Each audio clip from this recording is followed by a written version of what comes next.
L'écriture et la représentation de la violence peut obéir, on l'a vu, à diverses logiques littéraires, artistiques, religieuses, politiques, médicales, et avoir de multiples fonctions poétiques, esthétiques, mystiques, militantes, thérapeutiques. La raison d'être probablement la plus commune de l'écrire et de la représenter est toutefois de l'attester. L'urgence en est d'autant plus grande que la réalité est invisibilisée. Reconsidérons les deux faits précédemment étudiés, la violence coloniale dont j'avais parlé à propos du Congo belge et la violence guerrière que j'avais analysée autour de la Première Guerre mondiale et de la guerre contre Gaza, pour donner deux illustrations des tentatives contemporaines de les attester. Alors que la colonisation fait l'objet en France d'un révisionnisme allant jusqu'à faire voter une loi en 2005 obligeant les programmes scolaires, je vous le rappelle, à reconnaître le rôle positif de la présence française outre-mer, notamment en Afrique du Nord, et les sacrifices des combattants de l'armée française issus de ces territoires. Donc, dans ce contexte, la première guerre d'Algérie, livre publié en 2024 par l'historien Alain Ruscio, rappelle les spoliations de terres, les déplacements de population, les massacres de villageois, les enfumades de grottes, les centaines de milliers de morts, surtout des civils, toutes exactions conduites par le corps expéditionnaire français dans le geste inaugural d'une conquête coloniale qualifiée de pacification. Et tandis que l'expulsion, pour prendre le second exemple, de 750 000 Palestiniens, soit environ la moitié de la population arabe de ce territoire, qui a donné lieu à la destruction de villages et dans certains cas du meurtre de leurs habitants, a longtemps été absente de l'enseignement de l'histoire de la création de l'État d'Israël et continue d'être largement ignorée. Dans son film Partition, de 2025, qui prolonge son ouvrage Voices of the Nakba, Voix de la Nakba, qui était paru 4 ans plus tôt, l'anthropologue et réalisatrice Diana Allan tente de restituer l'expérience de la Nakba à travers les images spectrales des archives coloniales du mandat britannique, accompagnées des paroles et des chants des Palestiniennes et des Palestiniens qui ont vécu cette tragédie. De façon très différente, donc, ces deux entreprises visent à attester de ce que la France et Israël ont enfoui, souvent, dans les profondeurs de l'oubli. S'il est en effet parfois de l'intérêt de l'auteur de violence, qu'il s'agisse d'un individu ou d'une nation, de la montrer, de l'exposer, de la mettre en spectacle, et ce avec des motivations variées allant de la jouissance de l'exercice de la force à la production d'un régime de terreur, il y a souvent un intérêt plus grand encore à la dissimuler, à la déguiser, à la nier, et ce pour éviter de devoir en rendre compte, de se voir condamné moralement et de prendre le risque de se trouver sanctionné par un tribunal. Dans ces cas en particulier, il est important pour les personnes ayant subi cette violence et leurs proches, mais également pour celles et ceux qu'on peut appeler des entrepreneurs de justice, avocats, militants de droits humains, membres de groupes affectés, occasionnellement chercheurs en sciences sociales, d'apporter la preuve qu'une violence a bien été commise, d'en donner les circonstances et les responsables.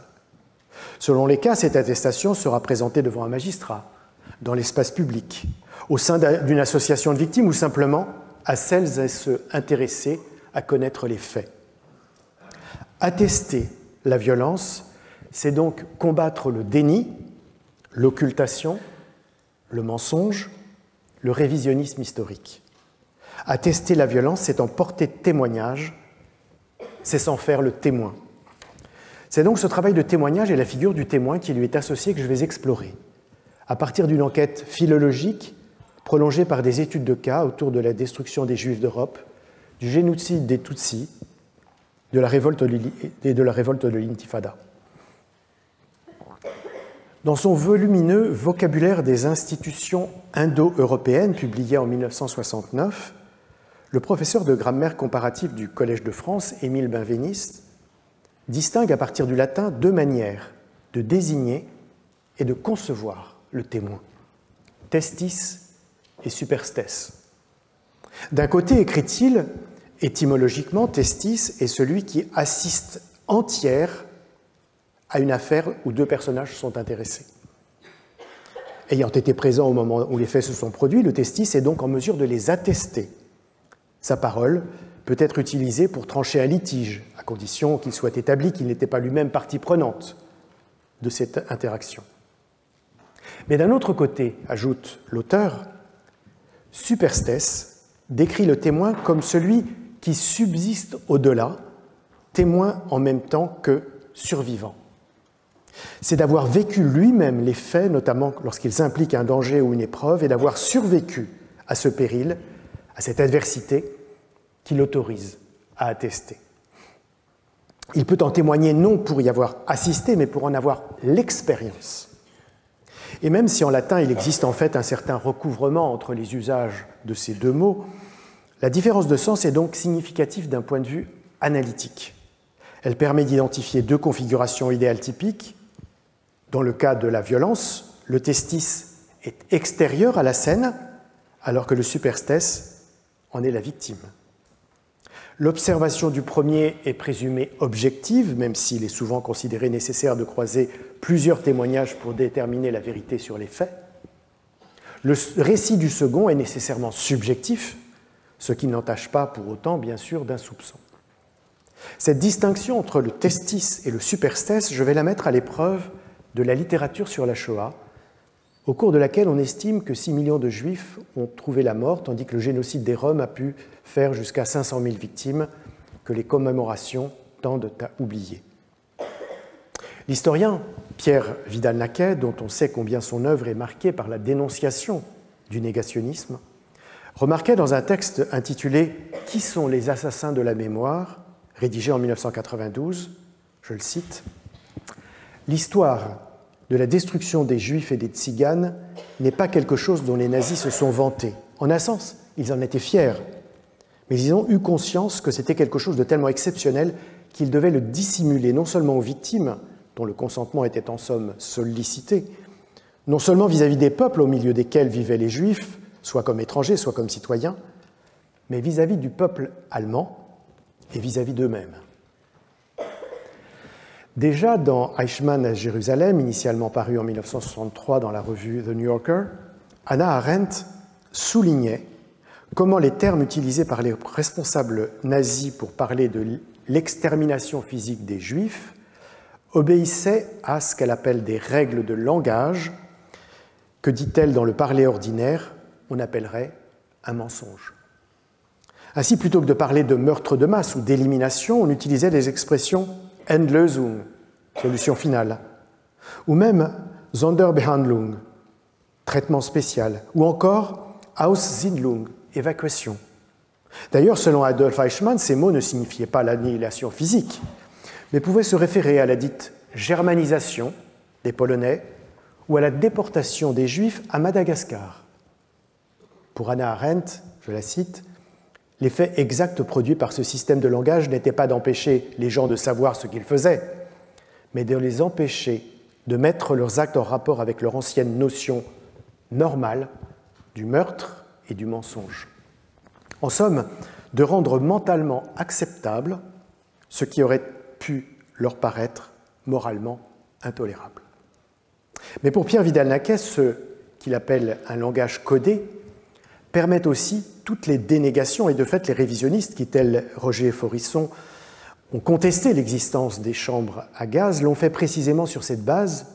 Autrement dit, l'euphémisation linguistique n'a pas seulement eu sur le moment un effet anesthésiant sur la conscience des participants au génocide, mais également dans le long terme un effet facilitateur sur la manipulation des faits par les négationnistes.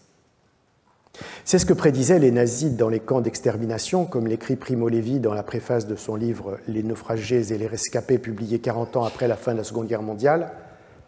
Il écrit « De nombreux survivants se souviennent que les SS trouvaient plaisir à avertir cyniquement les prisonniers de quelque façon que cette guerre se finisse, nous l'avons déjà gagnée contre vous. Aucun d'entre vous ne restera pour porter témoignage, mais même si quelques-uns en réchappaient, le monde ne les croira pas. Il n'y aura pas de certitude, car nous détruirons les preuves en vous détruisant. Cette pensée entête tellement les prisonniers que nombre de celles et ceux qui parmi eux sont revenus des camps ont raconté comment pendant leur captivité un cauchemar revenait sans cesse, dans lequel de retour chez eux ils racontaient leur expérience à un proche qui, ne les croyant pas, se détournait d'eux sans plus les écouter. D'où l'importance pour les survivants qui en ont eu le temps et la force d'apporter leur témoignage. Durant les premiers jours qui ont suivi notre retour, nous avons été tous, je pense, en proie à un véritable délire. Nous voulions parler, être entendus, enfin, écrit dans L'Espèce humaine, publié en 1957, le résistant détenu à Buchenwald, Robert Antelme. Signe que les nazis redoutaient cette perspective, ils ont non seulement brûlé les archives des lagers, mais aussi, alors que les troupes alliées progressaient, organisé des transferts de prisonniers exténués et squelettiques dont beaucoup sont morts pendant le trajet, et ce, afin de ne pas laisser de traces vivantes de leurs crimes. Attesté. Telle était donc l'intention de Primo Levi lorsqu'il écrivit dans les mois qui suivirent la libération des camps « Sequestro un uomo », ouvrage qui sera publié en 1947 par un petit éditeur avec un faible tirage, mais qui ne rencontra guère de succès jusqu'à sa réédition en 1958 par Einaudi, qu'il avait refusé 11 ans plus tôt, suivi par des traductions en anglais, en allemand, en français, sous le titre altéré « J'étais un homme » en 1961, avant que la formule originale ne soit restituée après plus d'un quart de siècle en 1987, « Si c'est un homme ». Le poème de l'auteur qui donne son titre au livre se termine par ces vers « N'oubliez pas que cela fut, non ne l'oubliez pas, gravez ces mots dans votre cœur, pensez-y chez vous, dans la rue, en vous couchant, en vous levant, répétez-les à vos enfants ou que votre maison s'écroule, que la maladie vous accable, que vos enfants se détournent de vous. » Injonction que reprend la formule controversée du devoir de mémoire. Jeune résistant fait prisonnier en décembre 1943 à Brusson, qui est le village de mon grand-père, dans le Val d'Aoste, par des miliciens fascistes auxquels il dit qu'il est juif italien en pensant éviter la torture et la mort réservées aux partisans. Primo Levi est alors envoyé à Auschwitz dans un convoi de 650 hommes, femmes et enfants juifs, dont plus de 500 sont immédiatement conduits dans la chambre à gaz du camp. Mais 4 décennies plus tard, évoquant le propos d'un ami qui lui dit qu'il a survécu pour porter témoignage, il ne peut s'empêcher de ressentir une profonde gêne. Nous, les survivants, ne sommes pas les vrais témoins, observe-t-il, car nous sommes ceux qui, grâce à la prévarication, l'habileté ou la chance, n'ont pas touché le fond. Ceux qui ont eu cette expérience ne sont pas revenus pour raconter ou sont revenus muets. Mais ce sont pourtant eux, les musulmans, les engloutis, qui sont les témoins intégraux, ceux dont la déposition aurait eu une signification générale. Le mot « musulman », dont l'origine est mal connue, désignait dans les camps ceux tellement affaiblis que les autres les ignoraient, les sachant destinés à mourir prochainement. Le témoignage des survivants, même s'ils s'efforcent de rendre compte de la condition tragique de ces disparus, n'en reste donc pas moins, pour Primo Levi, je le cite, « le récit de choses vues de près, non vécues à notre propre compte ». Et on sait combien est douloureusement éprouvée la culpabilité des survivants, précisément parce qu'ils ont survécu quand les autres sont morts. La réflexion éthique de Primo Levi met ainsi à l'épreuve la distinction entre le testis et le superstes. D'un côté, il est incontestable qu'il témoigne à partir de son expérience, en tant que survivant d'un camp d'extermination duquel il n'aurait jamais dû, statistiquement du moins, revenir. Il est un superstes. Dès le début de son premier récit, ayant raconté les 4 jours de leur voyage dans un train de marchandises sans eau ni nourriture, leur arrivée de nuit hébétée dans un lieu inconnu où seule une minorité d'entre eux n'est pas envoyée à la mort, le confinement pendant plusieurs heures dans une salle où ils se tiennent nus sur un sol inondé et glacial après avoir été rasés, la course dans la neige, des vêtements locteux à la main sous les hurlements des gardiens jusqu'à rejoindre un baraquement où ils peuvent enfin s'habiller, il note « Alors, pour la première fois, nous apercevons que notre langue manque de mots pour exprimer cette insulte, la démolition d'un homme. En un instant, dans une intuition quasi prophétique, la réalité nous apparaît, nous avons touché le fond, il est impossible d'aller plus bas. Mais d'un autre côté, il est conscient que jamais il ne pourra restituer l'expérience de tous ceux qui ont été dévorés par cette monstrueuse machine de mort et dont il ne peut parler qu'en tant que tiers. Il est donc un testis. Et 40 ans après son premier livre, il dit « Nous parlons à leur place, par délégation.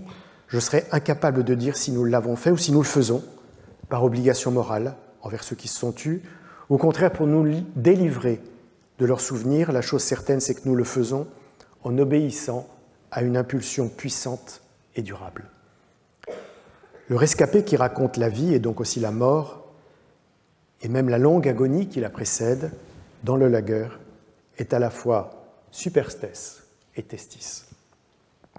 C'est peut-être dans le livre La Trêve, publié en 1963, à travers l'évocation après la libération d'Auschwitz dans un hôpital de campagne russe, de, je cite, « la présence obsédante, impérieuse et fatale du plus petit et du plus désarmé d'entre nous, un enfant, Urbinek, que les deux figures du témoin se trouvent tragiquement réconciliées.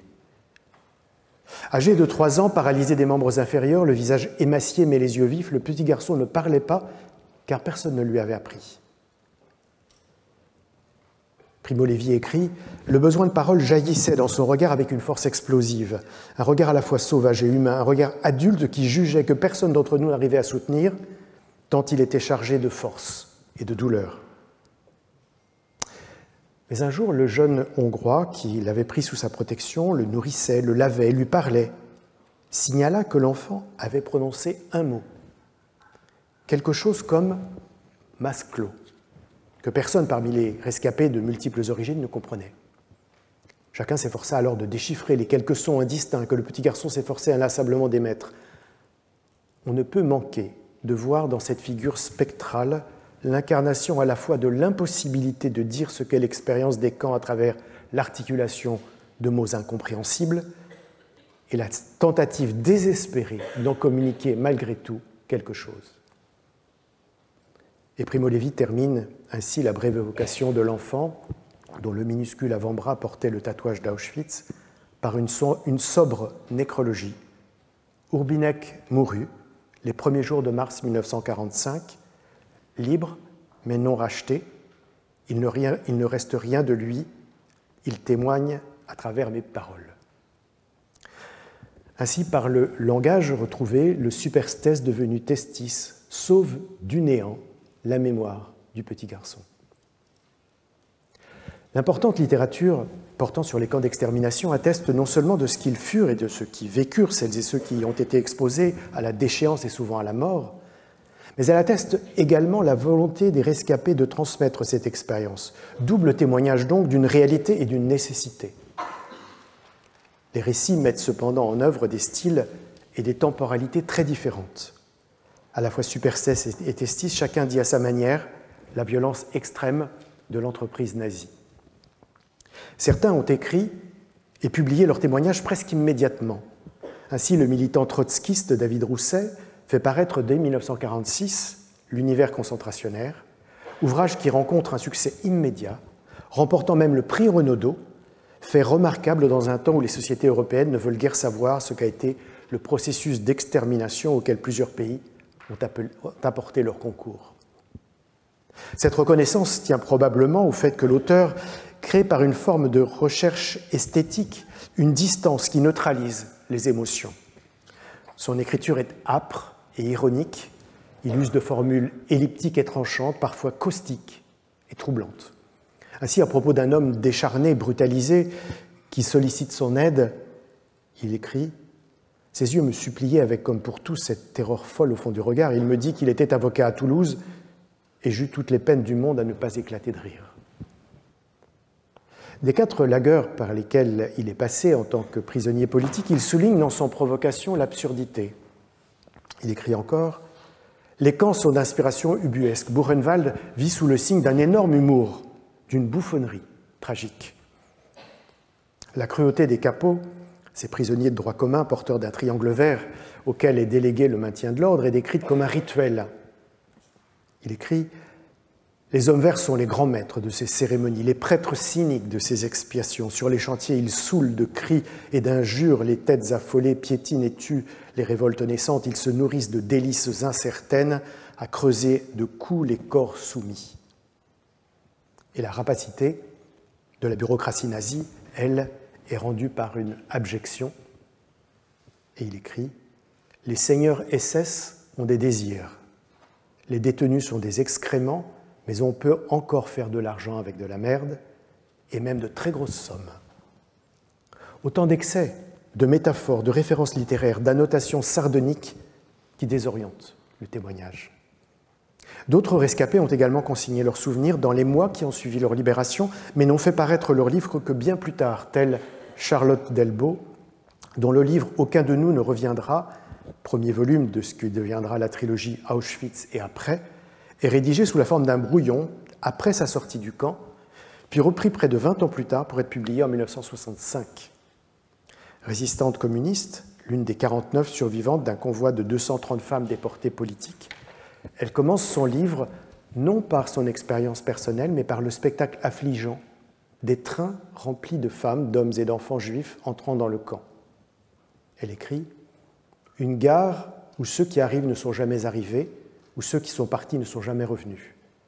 C'est la plus grande gare du monde. » Mais ces prisonniers, dit-elle, ne savent pas ce qui va leur advenir.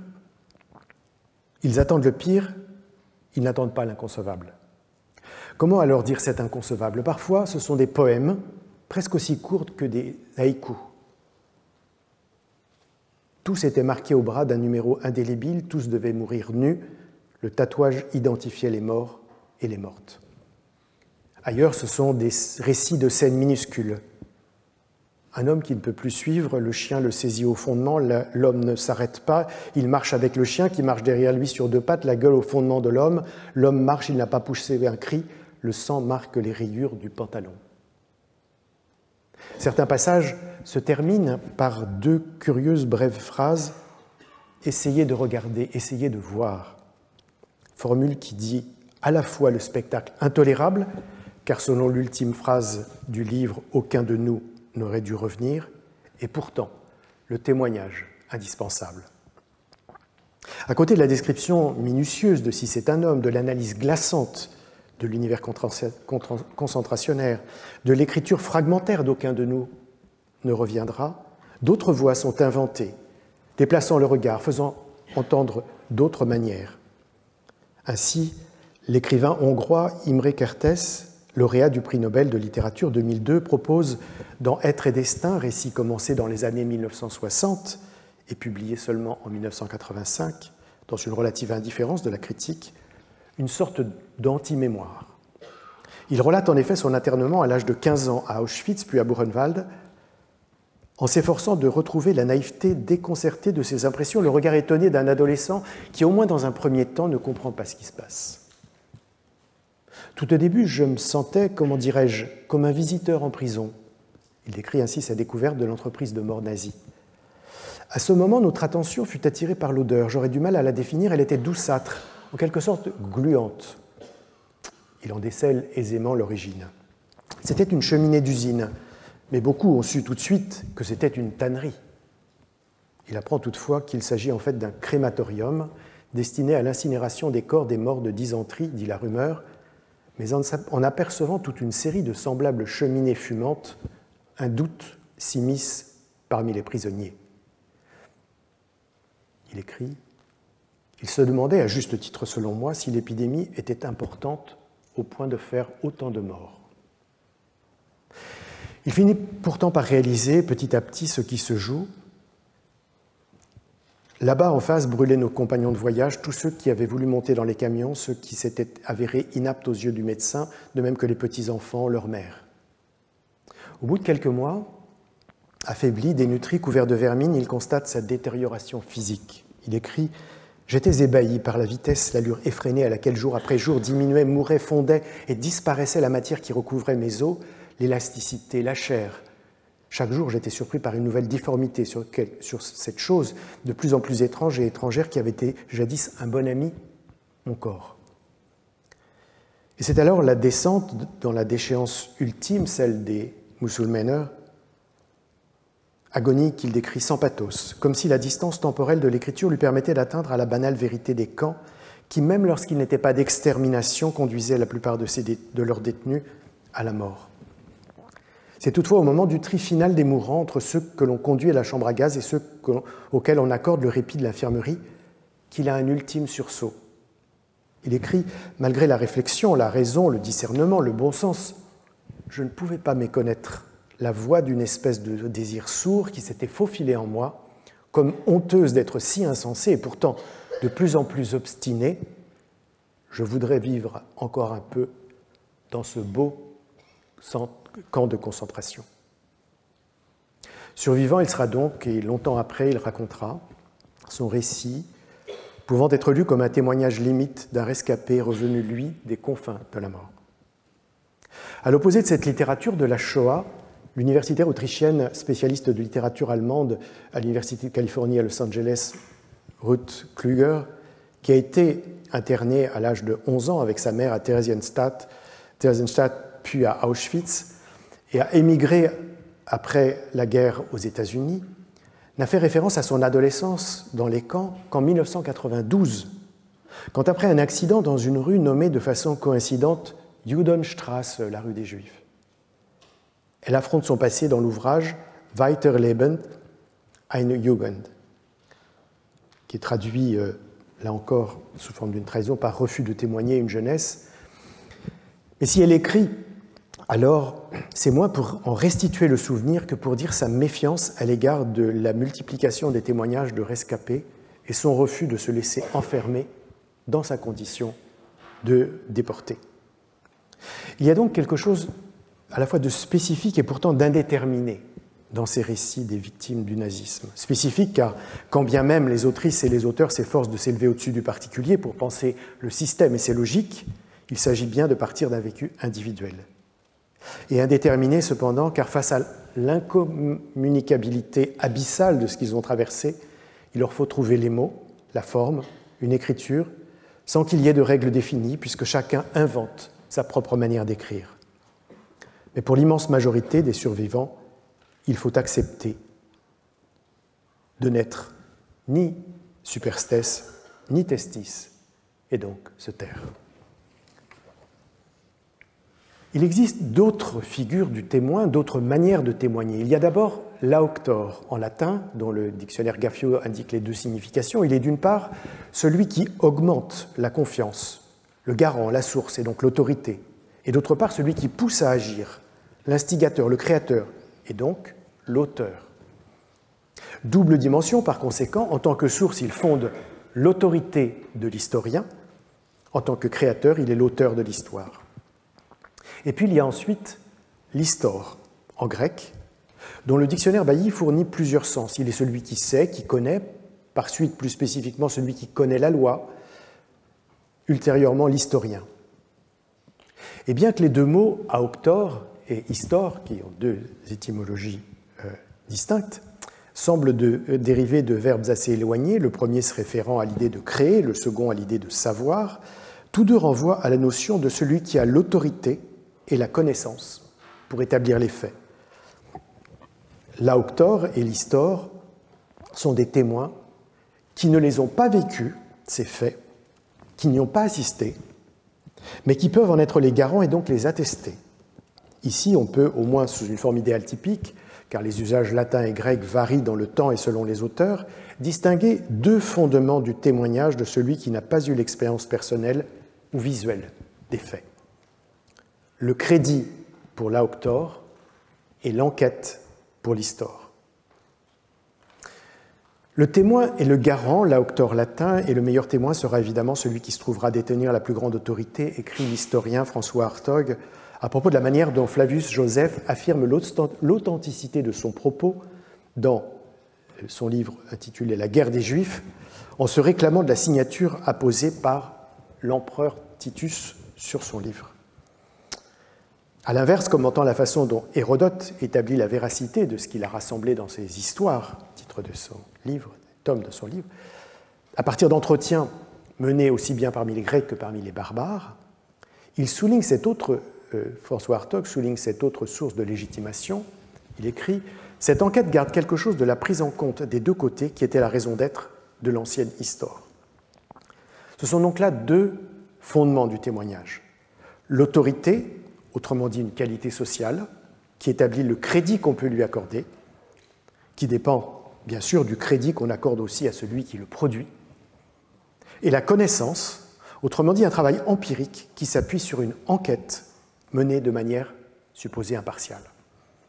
Les historiennes et historiens contemporains, lorsqu'ils se font les témoins de la violence, et notamment de la violence extrême, réunissent souvent les deux dimensions. Ils bénéficient du crédit de leur discipline, de leur position, de leur institution, et ils s'appuient sur des enquêtes menées dans des archives ou par des entretiens. Mais là encore, les lignes de partage sont moins nettement tracées que l'étymologie et la philologie ne le laissent supposer. Pour une part, l'auctor ou l'histor alimentent leurs témoignages des récits de celles et ceux qui ont vécu les événements, comme Superstès donc, et de celles qui y ont assisté en observateurs, comme Testis donc. Ce que montrent les écrits produits sur le génocide des Tutsis du Rwanda en 1994, qui a causé la mort d'au moins 800 000 hommes, femmes, enfants, en seulement 3 mois. Le livre de Jean Hatzfeld, Dans le nu de la vie, paru 6 ans après les faits, rassemble une série de récits d'hommes et de femmes, surtout de femmes, de Ntarama, une ville martyre située dans une région de collines, hommes et femmes qui ont survécu au massacre de 50 000 de leurs parents, de leurs amis, de leurs voisins, pour beaucoup assassinés dans l'église où ils s'étaient réfugiés et pour la plupart dans les marais avoisinants où ils se terraient. L'auteur distingue son travail de celui de l'historien. Il écrit « L'histoire du génocide rwandais sera longue à écrire, cependant l'objectif de ce livre n'est pas de rejoindre la pile d'enquêtes, documents, romans, parfois excellents, déjà publiés, uniquement de faire lire ces étonnants récits de rescapés. » À la fois journaliste et écrivain, Jean Hatzfeld peut s'appuyer sur cette double autorité d'un homme qui a été correspondant de guerre dans plusieurs conflits, ce qui lui donne une expertise sur la violence et les terrains difficiles, et qui a publié plusieurs livres qui lui ont valu d'être récompensé par des prix. Il s'autorise ainsi à rencontrer les survivants, à, dit-il, les convaincre de raconter, alors même qu'ils ont choisi de garder le silence. Une attitude probablement moins énigmatique qu'il ne le suppose, puisque ces personnes lui expliquent ne pas souhaiter revenir sur ce traumatisme collectif, vouloir désormais se tourner vers le futur, ressentir de la gêne pour avoir repris une vie presque normale, éprouver de la réticence à l'idée de devoir se confier à un étranger. Mais ils finissent, pour certains du moins, par accepter de parler. Auteur de 5 livres de témoignages sur le génocide, Jean Hatzfeld est ainsi l'auctor, le témoin par procuration, qui atteste ce qu'a été et ce qu'est encore, des années plus tard, l'expérience de ces hommes, de ces femmes, de ces enfants qui ont vécu le massacre dans cette bourgade, dont presque tous les habitants tutsis ont été tués à coups de machette et de gourdin, ou brûlés vifs pour certains. Les récits recueillis sont rédigés à la première personne, mais il est clair qu'ils sont entièrement écrits par une troisième personne, l'auteur, qui, tout en s'efforçant de respecter certaines expressions de ses interlocuteurs, a transformé en une narration continue et didactique destinée à un public large des fragments de conversation autour d'une bière ou d'un vin de banane, comme il le raconte dans l'introduction. Histoire de Cassius, écolier et berger de 12 ans. Assommé lors de la tuerie dans l'église et transporté dans la brousse où des poursuivants l'ont découvert, dissimulé sous des branchages, et lui ont infligé une profonde blessure à la tête qui le laisse inconscient, le garçon raconte. D'abord, je devais être mort et puis j'ai insisté pour vivre. Je ne me souviens pas comment, une dame de passage du prénom de Mathilde m'a trouvé et emporté dans une cachette sous des umuzenze. Les umuzenze sont des arbres géants. Tous les soirs, elle venait m'apporter de l'eau et des aliments. cette bienfaitrice Tutsi, a peu après été poignardée par son mari Hutu lorsqu'il a appris qu'elle avait aidé l'enfant. Ce dernier a finalement été recueilli et soigné par une tante. Histoire de Jeannette, agricultrice et couturière de 17 ans. S'étant enfuie avec sa mère et ses 2 sœurs après que son père et son frère avaient été tués, la jeune femme se souvient: un jour, les Interamwe ont déniché maman sous les papyrus. Elle s'est levée, elle leur a proposé de l'argent pour être tuée d'un seul coup de machette. Ils l'ont déshabillée pour prendre l'argent noué à son pagne, ils lui ont coupé les 2 bras et ensuite les 2 jambes. En fait, probablement pour prolonger la souffrance, les mutilations sont incomplètes et la mère agonise pendant 3 jours en disant au revoir à ses filles, elles aussi blessées. Plus tard, les 3 orphelines s'abritent dans la maison détruite et pillée d'un oncle. Ce sont là les 2 premiers de 14 récits bouleversants pour lesquels Jean Asfeld se fait le porte-voix de celles et ceux qui ne voulaient pas parler et qui, si même ils l'avaient fait, n'auraient pas pu être entendus, au moins au-delà des frontières du Rwanda. C'est donc par l'autorité de l'Aoktor, celui qui se porte garant, que ces témoignages de survivants peuvent exister. Tout autre est le projet intellectuel de la chercheuse et du chercheur en sciences sociales qui s'efforce de restituer les faits et de les interpréter en s'appuyant sur des archives nationales ou étrangères, des jugements rendus par des juridictions internationales, des articles de journaux locaux, des entretiens avec des personnes occupant des positions différentes, des observations de procès dans le cadre des Gakaka, ces tribunaux villageois d'inspiration traditionnelle qui ont permis de statuer sur le cas de 2 millions d'accusés, et une présence à des cérémonies commémoratives du génocide dont le 30e anniversaire a donné lieu à 100 jours de deuil national. La plupart de ces travaux s'efforcent de rendre compte des événements dans la perspective d'une histoire longue de la région des Grands Lacs à la fin du XIXe siècle. Ce sont notamment les ouvrages de Gérard Prunier, qui soulignent la construction coloniale des catégories raciales comme prélude au génocide, de Jean-Pierre Chrétien, qui analyse le rôle des médias dans la préparation et l'exécution du génocide, d'André Guichawa, qui concentre son enquête sur le génocide dans la ville de Boutaré. Dans son livre de 2001, When Victims Become Killers, quand les victimes deviennent des tueurs, le politiste ougandais, professeur à l'Université de Columbia, Mahmoud Mamdani, qui a longtemps dirigé l'Institut de recherche sociale de Makerere, interprète le génocide des Tutsis à la lumière de l'histoire coloniale, comme d'autres l'ont fait, mais en insistant sur 2 types d'identité politique, il faudrait plutôt dire d'identification politique, à savoir le settler, le colon, et le native, l'indigène, qui selon lui déterminent 2 types de génocide. D'un côté, le génocide conduit par les colons a pour paradigme l'anéantissement des héréros par les Allemands en 1904 dans le sud-ouest africain, devenu Namibie après l'indépendance du pays en 1990. En riposte à la révolte des héréros, le général von Trotha substitue à l'idéologie coloniale de l'exploitation par le travail l'idéologie génocidaire de l'annihilation. Cette logique de l'extinction est également celle qui a prévalu dans le cas des États-Unis qui ont exterminé les Indiens d'Amérique du Nord.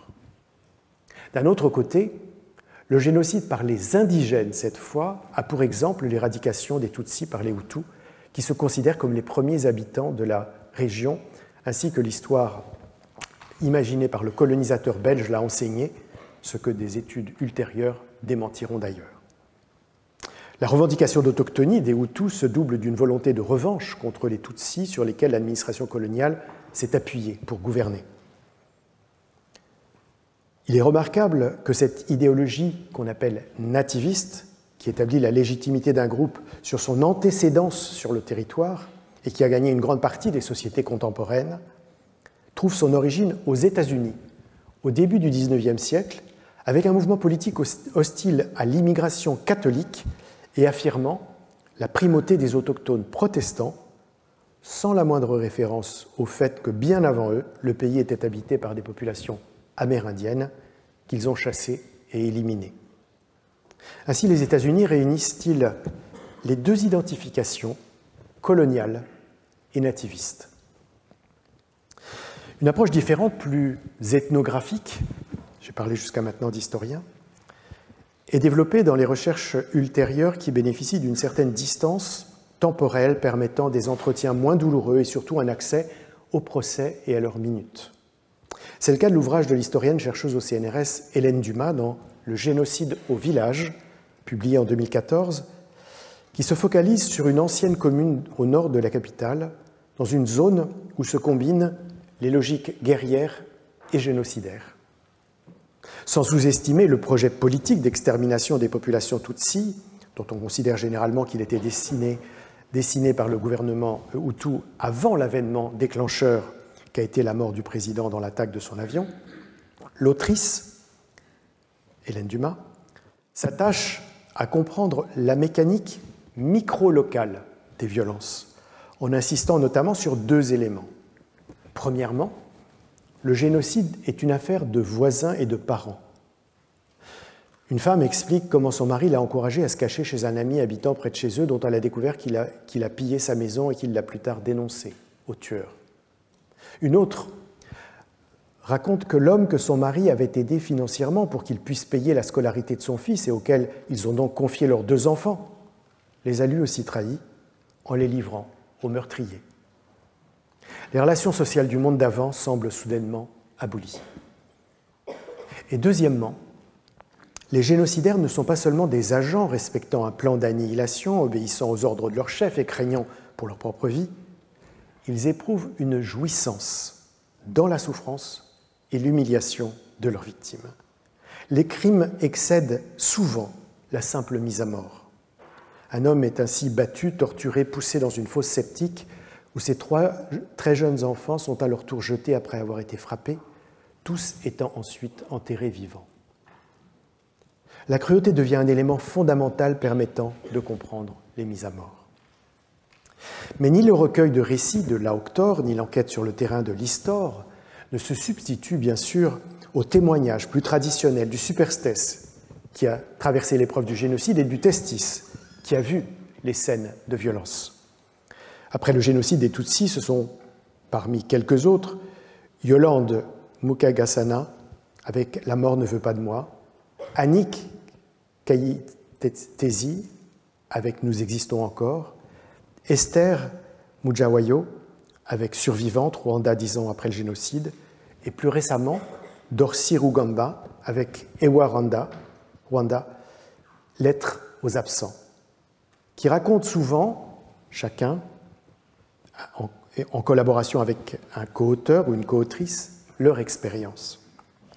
Dans cette littérature bien plus rare que ne l'a été celle de la destruction des Juifs d'Europe, mais aussi bien plus abondante que ne l'a été celle de la destruction des Roms d'Europe, l'ouvrage de Beata Umubyeyi Meres, Le Convoi, publié en 2024, se distingue par le travail de reconstitution qu'elle a opéré et le souci de réflexivité qu'elle manifeste.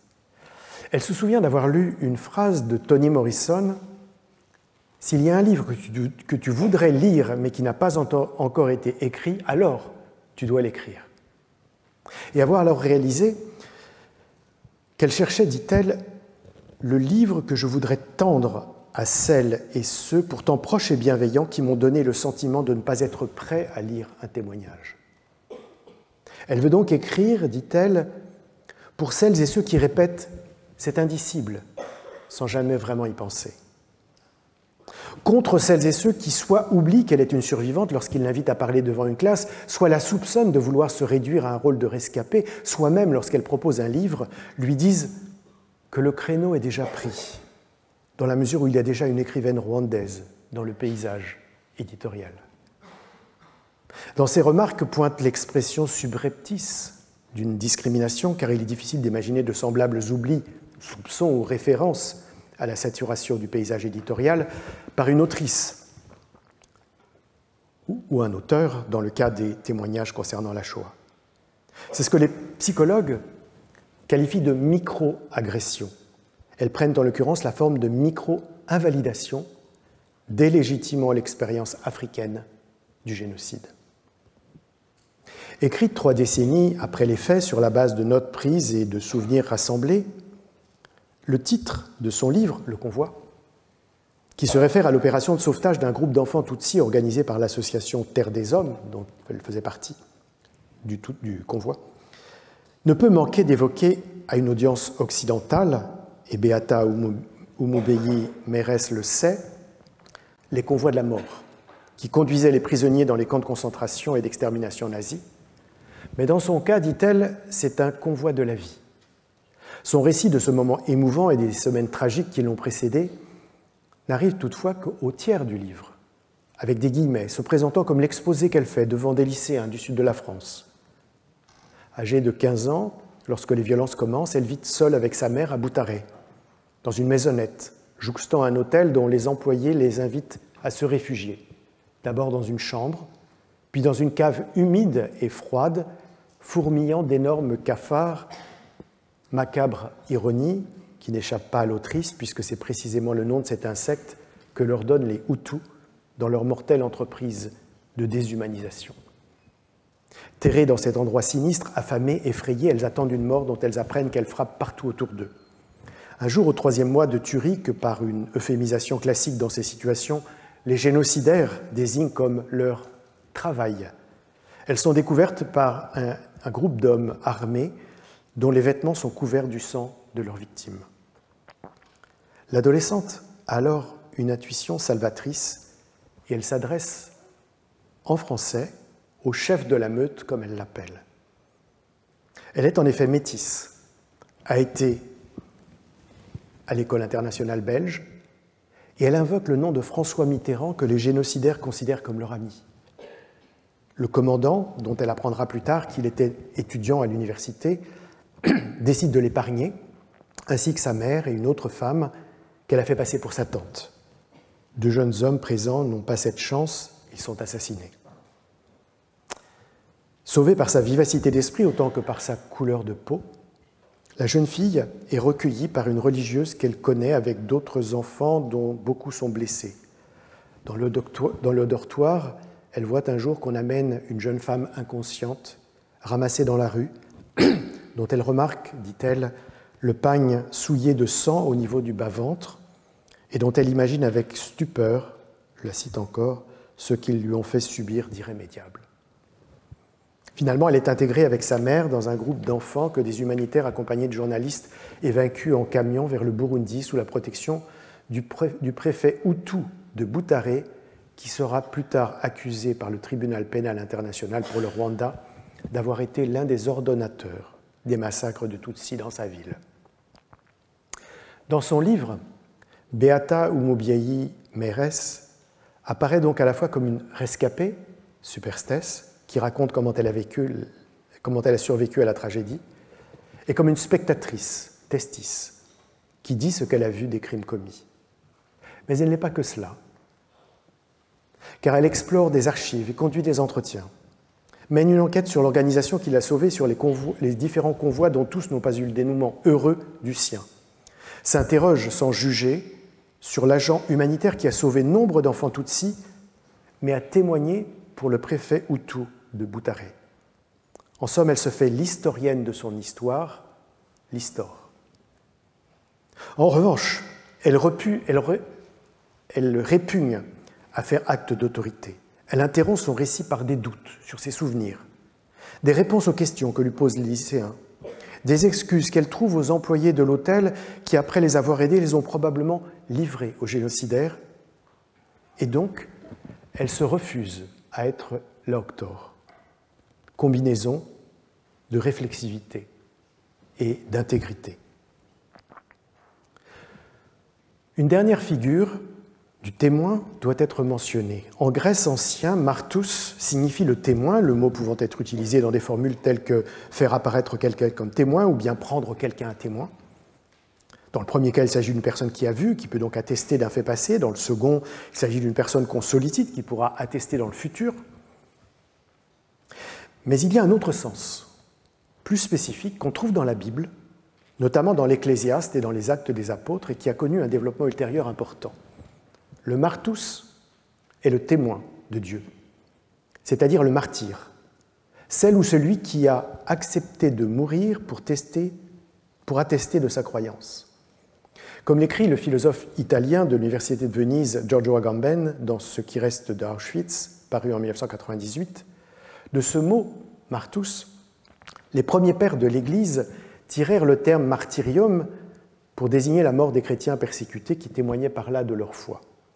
En fait, le mot latin martyrium signifie à la fois le supplice infligé au martyr et le lieu où il est enseveli, alors que la personne qui subit cette persécution est en latin martyr. L'auteur ajoute: la lecture des premiers textes chrétiens sur le martyr, par exemple le Scorpias de Tertullien, nous apporte des lumières inattendues. Les pères devaient affronter des groupes hérétiques qui réfutaient le martyr parce qu'il constituait une mort tout à fait insensée. Quel sens y avait-il à professer la foi devant ces hommes, les persécuteurs et les bourreaux, qui n'y comprenaient rien? Et il conclut: la doctrine du martyr est donc née pour justifier le scandale d'une mort insensée, invitant ainsi à trouver une raison à la déraison.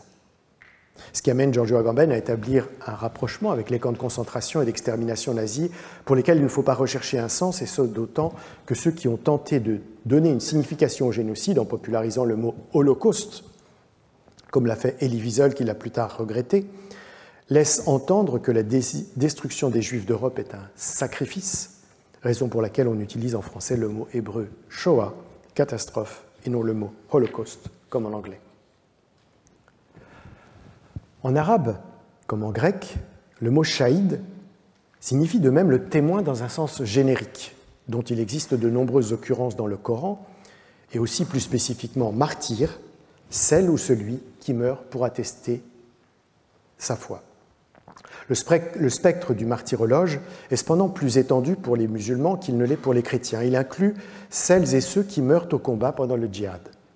En Palestine, la figure du shahid a connu un développement important à mesure que l'oppression israélienne se faisait plus ressentir dans les territoires occupés. Et la professeure de sociologie politique à l'Institut national des langues et civilisations orientales, l'INALCO, Laetitia Bucaille, décrit à cet égard la figure du martyr comme ciment de l'unité nationale. Le shahid désigne de manière indifférente, linguistiquement, deux réalités distinctes empiriquement. D'une part, la personne qui est tuée par des soldats dans le cadre d'une opération militaire ou par des colons dans le cadre d'un pogrom dans un village. D'autre part, la personne qui meurt dans le contexte d'une attaque contre l'armée ou la population israélienne, que le moyen en soit de jeter des pierres ou de se faire exploser. Dans le premier cas, c'est une victime qui succombe sans l'avoir choisi. Dans le second, c'est un combattant qui savait le risque qu'il courait. Ce dédoublement du martyr comme victime, qui est malencontreusement tombé sous les tirs ou écrasé sous une bombe, et comme combattant qui s'est exposé volontairement pour la cause de son peuple, en étend et en transforme le sens. Il l'étend du sacrifice librement consenti à la mort subie, il le transforme du strictement religieux au politique. Tout Palestinien abattu ou exécuté par les Israéliens est un shahid qui, par sa mort, dans un affrontement inégal, atteste son appartenance à sa communauté et témoigne de la brutalisation de l'ennemi. L'intifada al-Aqsa, sur laquelle j'ai conduit des recherches autour du traumatisme du côté à la fois palestinien et israélien, illustre dramatiquement cette évolution. Elle commence, on le sait, le 28 septembre 2000 avec la visite d'Ariel Sharon sur l'esplanade des mosquées, qui est vécue comme une provocation par les Palestiniens, à un moment où il est apparu que le gouvernement israélien n'entend pas respecter les accords d'Oslo signés 7 ans plus tôt.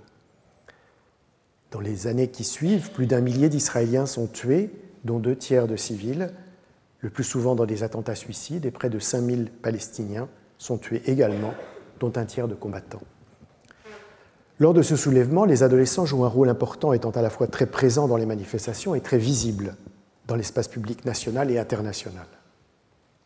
Mais au-delà de cette signification politique collective, il faut aussi comprendre que le sacrifice de ces garçons, et du reste également des adultes, femmes et hommes, qui commettent des attentats suicides, a une signification politique individuelle. Pour chacun d'eux, la vie risquée ou la mort choisie est la seule réponse possible à une situation devenue intolérable et à un conflit par trop asymétrique. Se sacrifier devient un geste d'ultime résistance, un geste d'affirmation de soi, un acte désirable, dans l'imaginaire des jeunes Palestiniens tels que révélés dans les chroniques publiées par Médecins sans frontières en 2002, dans les entretiens réalisés avec des fillettes d'une dizaine d'années et dans les dessins réalisés par des enfants, mourir en martyr est un destin souvent envisagé.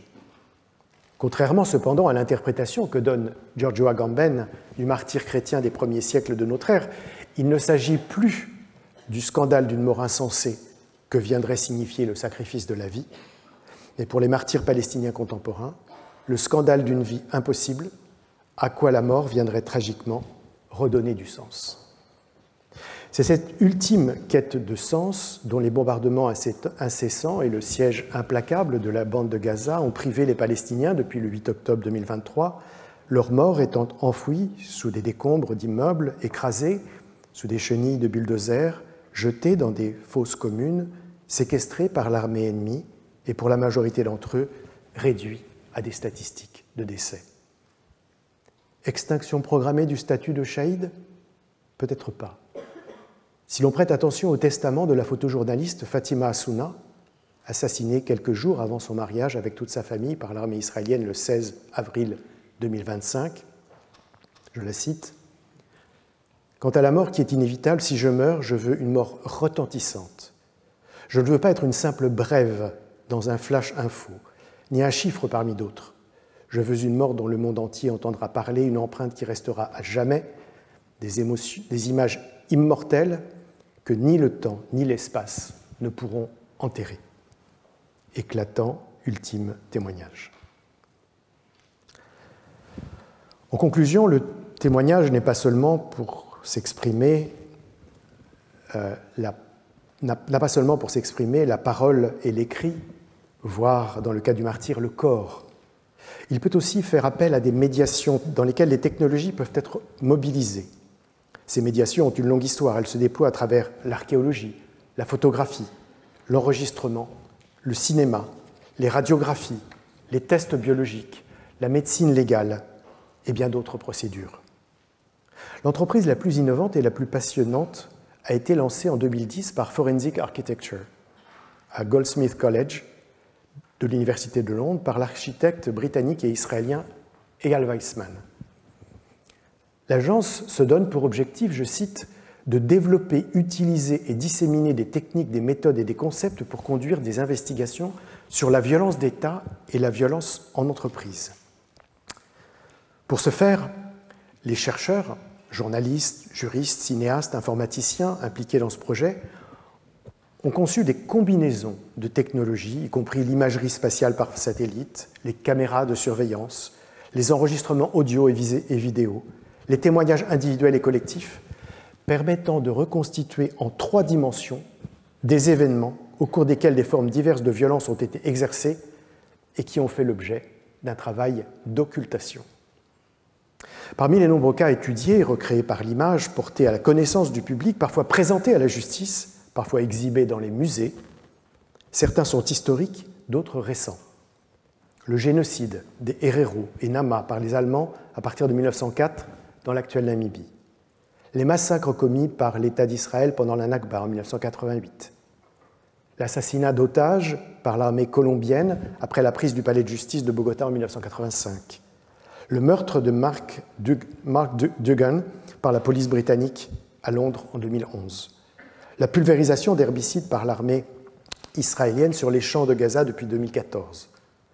Les exactions perpétrées contre les Yézidis par l'État islamique en 2015. L'utilisation d'armes européennes dans le bombardement du Yémen à partir de 2015. L'intervention des gardes-côtes libyens pour empêcher une opération de secours en Méditerranée en 2017. Les refoulements de migrants à la frontière entre la Turquie et la Grèce en 2019.